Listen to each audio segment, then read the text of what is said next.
অনেকেই মনে করেছে আমি বিএনপির বিরুদ্ধে। আমরা সালাউদ্দিন রাসেলকে সমর্থন করেছি।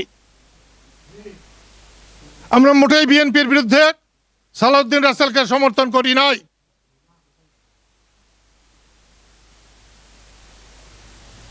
আমরা আহমদ আজমের মতো একটা বাজে লোকের বিরুদ্ধে, যে মুক্তিযুদ্ধের পিঠের চামড়া তুলতে চায়, আমাদের মতো শেখ হাবিবের মতো একজন প্রবীণ মুক্তিযোদ্ধাকে মারে, তার বিরুদ্ধে আমরা সালাউদ্দিন রাসেলকে সমর্থন করেছি। আমি এইমাত্র শুনলাম